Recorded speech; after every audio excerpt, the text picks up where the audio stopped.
మన జీవితంలో సంతోషాలు, దుఃఖాలు అనేవి వస్తూ ఉంటాయి, పోతూ ఉంటాయి. కొన్ని సార్లు మనం చేసే తప్పుల వల్ల కూడా మంచి సమయాలు కూడా చెడు సమయాలుగా మారిపోతాయి. అవి మనం కూడా గుర్తించలేం. అలాంటి సమయాలు అనేవి ఎలా వస్తాయి?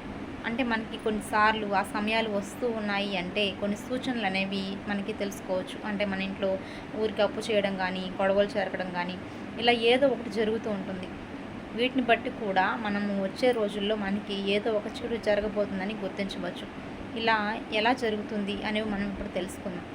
ఇందులో మొదటి సంకేతం ఏంటంటే ఆర్థికంగా నష్టపోవడం. మనకి ఏ కారణం లేకపోయినా పదే పదే అప్పులు చేస్తూ ఉండడం, ఇది మెయిన్ కారణం అని చెప్పొచ్చు. ఇలా పదే పదే అప్పులు చేస్తుంటే మనం ఎంతో నష్టపోతాం. ఇది కూడా రాబోయే రోజుల్లో మనకి ఒక చెడు సంకేతంగా భావించవచ్చు. ఇంకొకటి ఏంటంటే మన ఇంట్లో ఆకస్మికంగా దొంగతనాలు, ఇలా మనం విలువైన వస్తువులు పోగొట్టుకోవడం ఇలా జరిగినా కానీ ఇది ఒక చెడు సంకేతంగా మనం భావించవచ్చు. ఇంకొకటి ఇంట్లో ఎప్పుడు గొడవ పడుతూ ఉండడం, ఏదో ఒక తగాదా జరుగుతూ ఉండడం, ఇలా చేస్తే ఏదో ఒక తగువు పెట్టుకుంటూ ఉంటారు, ఇంట్లో మనశ్శాంతి ఉండదు, ఆడవాళ్ళు ఏడుస్తూ ఉంటారు. ఇలా జరిగినా కానీ ఆ వ్యక్తి అంటే గొడవ పడిన వ్యక్తికి ఏదో ఒక సమయంలో చెడు జరగబోతుంది, అతను ఎంతో కొంత సంక్షోభానికి గురవుతాడు అని మనం గుర్తుంచుకోవాలి.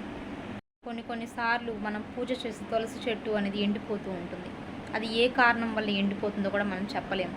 ఇలా జరిగినా కానీ ఆ ఇంటికి ఆర్థిక సమస్యలు అనేవి కొన్ని రోజుల్లో మనకి చుట్టుముడతాయని అదొక ముఖ్య సూచనగా చెప్పవచ్చు. దేవుని స్మరణ చేయని ఇల్లు. ఏ ఇంట్లో అయితే పూజా పునస్కారాలు లేకుండా, దేవుని నామస్మరణ లేకుండా ఉంటుందో ఆ ఇంట్లో ప్రతికూల శక్తులు అనేవి ఏర్పడతాయి. ఇవి ఏర్పడడం వల్ల మనం అనుకున్న పనులు జరగకుండా, జరిగే పనులు కూడా మధ్యలోనే ఆగిపోతూ ఉంటాయి. అలాంటి ఇంట్లో లక్ష్మీదేవి కూడా ఉండదని మనం నమ్మాలి. ఇలా చేయడం వల్ల కూడా మనకి రాబోయే రోజుల్లో ఏదో ఒక సమస్యనైతే ఎదుర్కొంటామని మనం గుర్తించాలి. మన ఇంట్లో పదే పదే గాజు వస్తువులు పగిలిపోతున్నా ఇది ఒక అశుభంగా మనం భావించాలి.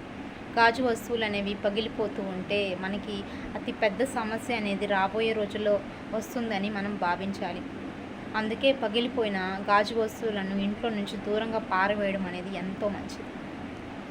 ఈ వీడియో మీకు నచ్చినట్లయితే ఒక లైక్ చేయండి. అలాగే మన ఛానల్ని తప్పకుండా సబ్స్క్రైబ్ అయితే చేసుకోండి.